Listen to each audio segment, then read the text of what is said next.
The morning my daughter-in-law told me to stop using the kitchen before noon, I didn't say a word. I set my coffee cup in the sink, walked back to my room, and sat on the edge of my bed staring at the wall for a long time. That was month 3. By month 14, she had a name for my chair. She called it the reading nook area, as if renaming it could erase the fact that I had bought it at a furniture store in Savannah 22 years ago, carried it up 2 flights of stairs with my late husband Gerald, and placed it in front of that window myself. I am 67 years old. I worked 31 years as an administrative coordinator for a school district in Georgia. I raised 2 sons in that house.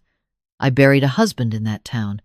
And on a Tuesday evening in February, my daughter-in-law looked across the living room and said, with the kind of calm that is worse than shouting, "Margaret, we need you to make yourself a little less present in the common areas when we have people over." I had been sitting in my own chair, in my own living room, reading a paperback I had checked out from the library 2 days before. My son was sitting right there. He looked at the television. "I want to tell you everything, not because I want your pity. I am long past the age of needing anyone's pity. I want to tell you because I suspect some of you know exactly what it feels like to become a guest in a place that still has your name on the deed. My son Marcus is 41. He is a good man in the ways that are easy patient with strangers, generous with friends, the kind of person who holds elevator doors and remembers birthdays. Where he has always been weak is in the place where love and discomfort meet. He does not like tension. He never did. Even as a boy, if 2 people in a room were unhappy with each other, Marcus would find a reason to leave that room. He met his wife Diane 6 years ago. She is an organized woman, precise. The kind of person who has a system for everything, including, as I would eventually learn, a system for managing me. When they asked to move in, it was framed as temporary. Marcus had taken a new position that required relocation, and they needed time to find the right neighborhood, the right school district for when they eventually had children. Diane said it so reasonably that it seemed unreasonable to feel anything but glad to help. I set boundaries.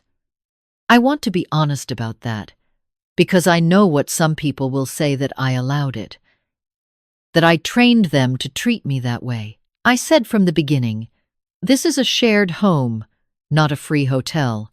I asked for $300 a month toward utilities, which was a fraction of what they saved by not renting. I asked that they include me in decisions about the common spaces.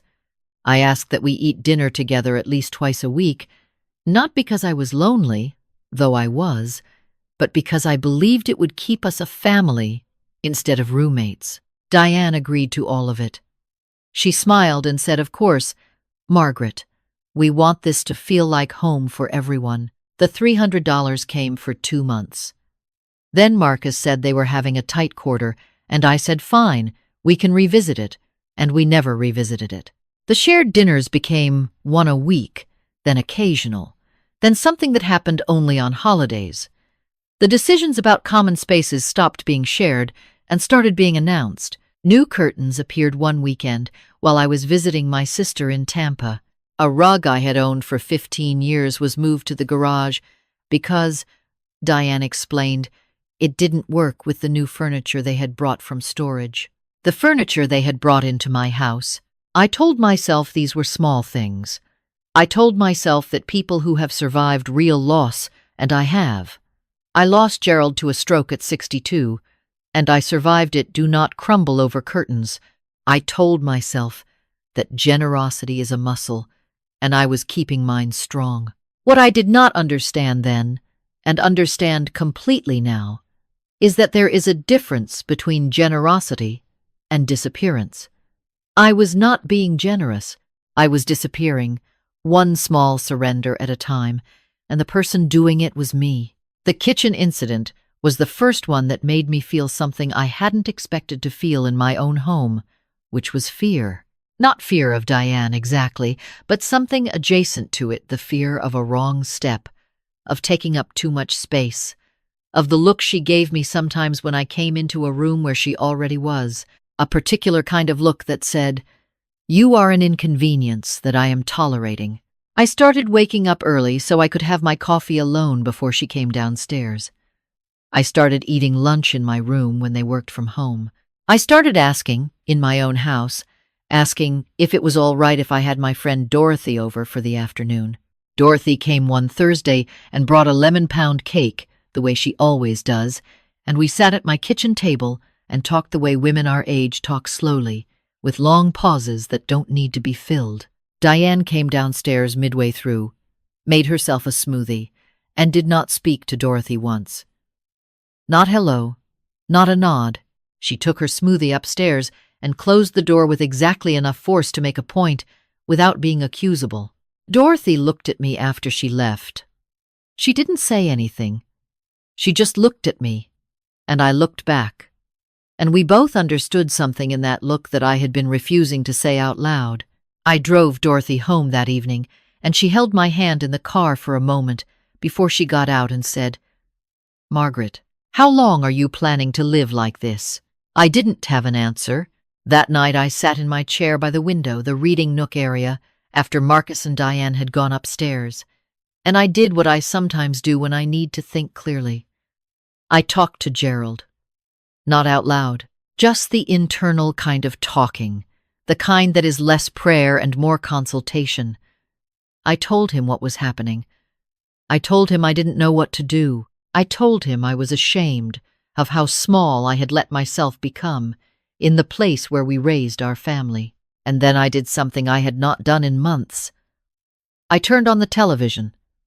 My television in my living room at the volume I prefer. Not loud, just present, just mine. I fell asleep in the chair. I woke up at 2 a.m. with a blanket over my lap that I had put there myself and the television still on, and I felt, for the first time in a long time, like I was in my own home. The following Saturday was when it happened.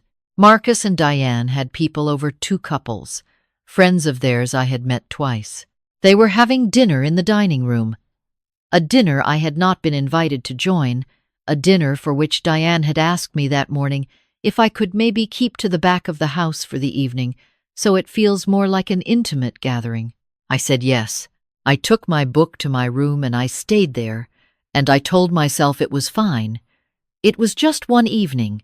These things happen when you share space with other people. At 8:15, I got up to use the hallway bathroom because the one in my room had a dripping faucet I had already asked Marcus 3 times to fix. To get there, I had to pass the dining room. I walked past quickly, quietly, the way a person walks when they are trying not to exist, and Diane's voice came out of the dining room into the hallway and said, clearly to her guests, "That's Marcus's mother. She lives with us."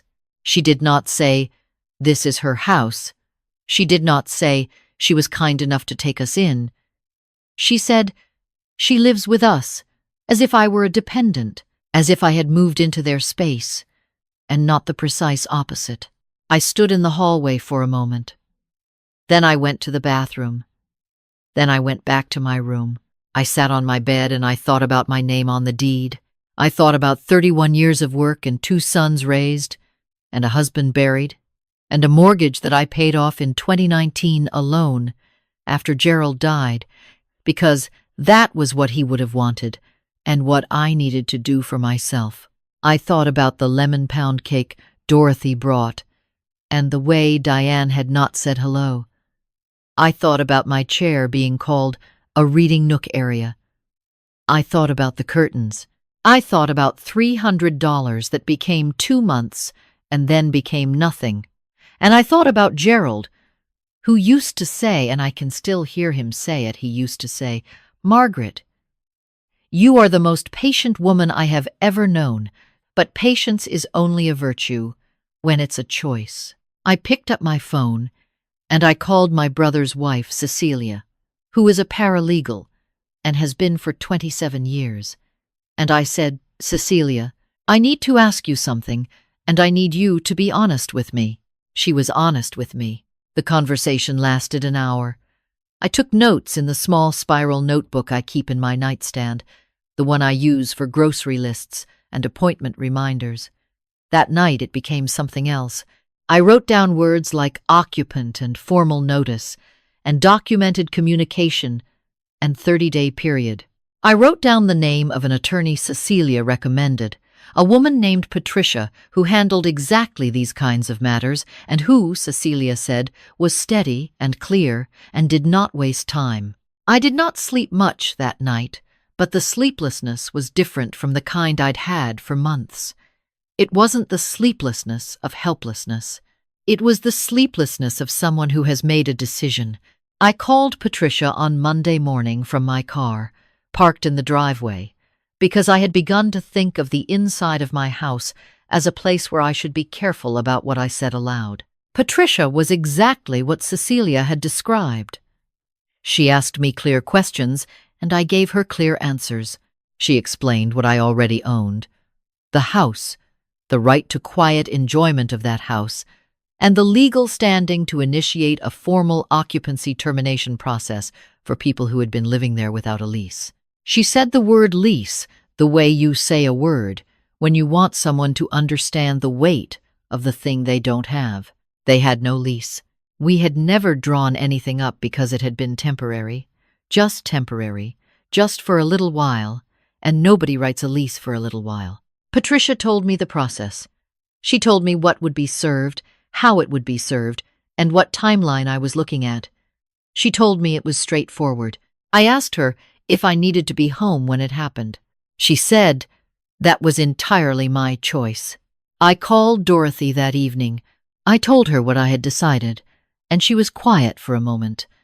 And then she said, "Good. I've been waiting for you to get there." I told her I wanted to stay with her for a few days while the process moved forward. She said she would make up the guest room. I packed one bag, just one, deliberately, not because I was leaving for good, but because I wanted to be the kind of person who could handle a week away from her own home with one bag and a clear mind. I put in my medication, a change of clothes for each day, my library book, and the photograph I keep on my dresser of Gerald and me on the back porch the summer before he got sick. That Thursday morning I came downstairs before Marcus and Diane were awake. I made my coffee. I stood at the kitchen window and I looked at the backyard, at the garden bed along the fence that I had planted in 2003 and maintained every spring since. At the oak tree Gerald and I had watched grow from a thin, uncertain sapling into something enormous and permanent. I rinsed my cup. I left it in the drying rack. I took my keys and my bag, and I left. I did not leave a note. I was at Dorothy's kitchen table eating scrambled eggs when my phone began to ring. I watched Marcus's name on the screen and I let it go to voicemail. Then Diane called, which surprised me, and I let that go too. Then Marcus again, and this time I answered. He asked where I was. I told him I was with Dorothy. He asked if everything was okay. I told him everything was fine.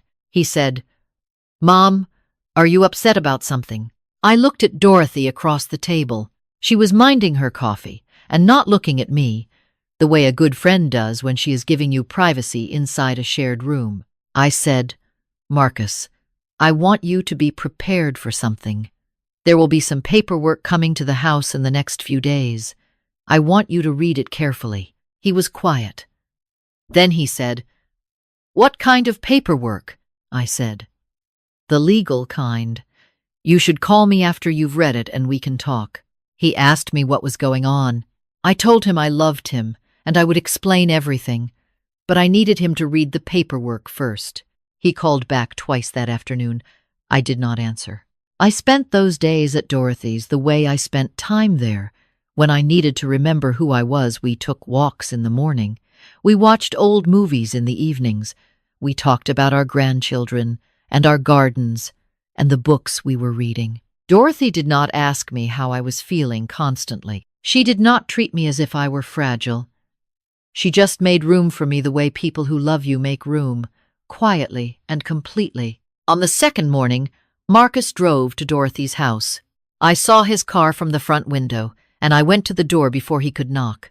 We stood on the porch, the two of us, in the cold February air, and he looked like my son. He looked, underneath everything, like the boy who used to bring me drawings from school and tape them to the refrigerator without asking, because it never occurred to him that he needed permission to do that in his own home. He said, "Mom, what is this?" I said, "It's a notice of occupancy termination. It gives you 60 days. He said, "You're evicting us." I said, "I am asking you, formally and with appropriate legal notice, to make other arrangements." He said my name the way children say their parents' names when they are very upset, with the weight of the whole relationship behind it. He said, "Mom." I said, "I know." He said, "This is your house, I know that. I've always known that. But I didn't think I didn't know it had gotten to this." I said, "That is the part I need you to sit with, Marcus. You didn't know, even though you were there." He was quiet for a long time. The cold was making his breath visible, small clouds appearing and disappearing in the air between us. I thought about all the things I could say, all the curtains and the kitchen and the dinner party hallway and the reading nook area. I thought about the $300 and the look Diane gave me when I came into a room. I didn't say any of it. I said, "I love you. I would like for us to find our way through this, but I need my home back, and I need you to understand that needing it is not something I will apologize for," he cried. My son stood on the porch of my house and cried, not loudly, not theatrically, just the way grown men cry when they have been storing something a long time. I let him. I put my hand on his arm and I let him. He asked if there was any way to handle it differently. I told him 60 days was a reasonable amount of time to find housing, that I would help him in any way I could, and that when they were settled, I hoped we could have a real conversation about what this year had been like for me. He nodded. He wiped his face. He got back in his car. I went inside and I sat down at Dorothy's kitchen table and I held my own hands for a moment, just held them together in my lap, and I thought, this is what it feels like to take up the right amount of space. There were hard weeks. Diane called me once, a call I answered, and it was not a kind conversation. She said things that I will not repeat here, not because they wounded me, though some of them did, but because they don't belong in this story. They belong to her, to wherever she was coming from when she said them. I let her say what she needed to say, and at the end of the call I said, "I hope you find something that works for your family." Marcus found an apartment, a good one. It sounded like 2 bedrooms, a good school district, a neighborhood Diane had chosen. He called me to tell me about it, and his voice was different. Quieter, but not sad exactly. More like someone who had set down something heavy they had been pretending wasn't heavy. He asked if he could come over the following Sunday and take some furniture pieces that had been his since before they moved in a bookshelf, a set of lamps. I said, "Of course, come for lunch, I'll make something." He came alone. We ate at the kitchen table and talked for 2 hours. Really talked, the way we had not talked in more than a year. He told me things I hadn't known. He told me that the year had been hard for him too, that he had known something was wrong and had kept hoping it would correct itself, the way he had always hoped uncomfortable things would correct themselves. I told him that hope is not a strategy. He laughed. He said, "You sound like Dad." I said, "I'm taking that as a compliment."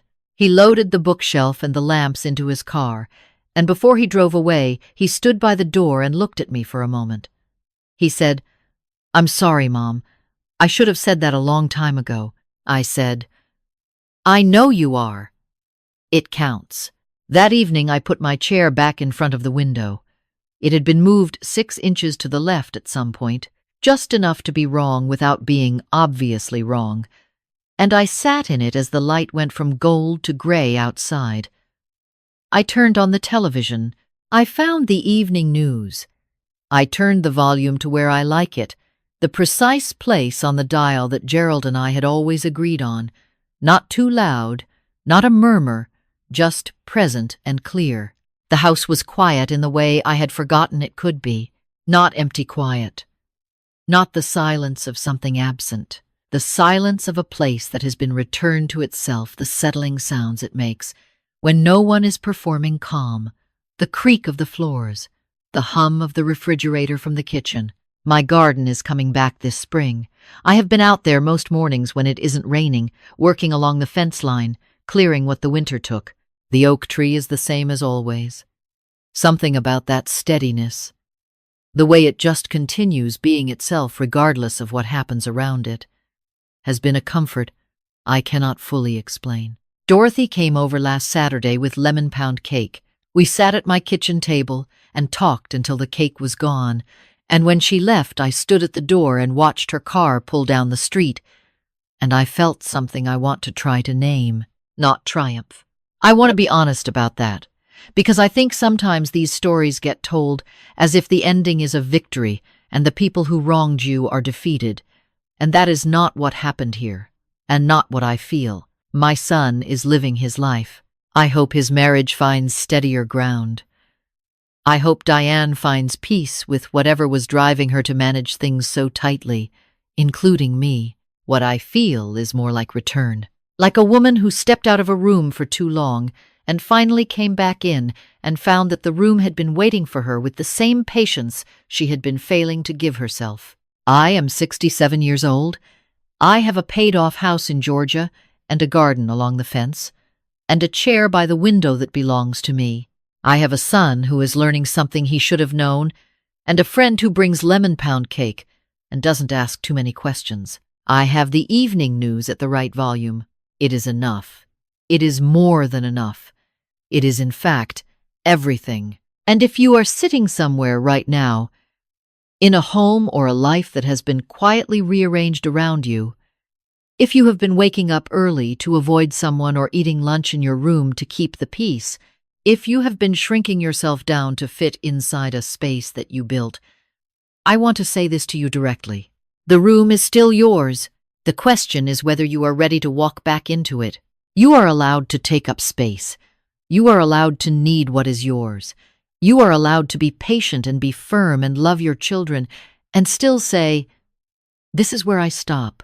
You are allowed to do it quietly, without confrontation, without cruelty, without a single raised voice, with nothing more than a phone call to the right person, and a bag packed with 1 week of clothes, and a photograph of the person who always believed you were stronger than you were acting. You are allowed to choose yourself, and when you do, when you finally do, the house will be there. The chair will be there. The evening light will come through the window the way it always has. You just have to come home.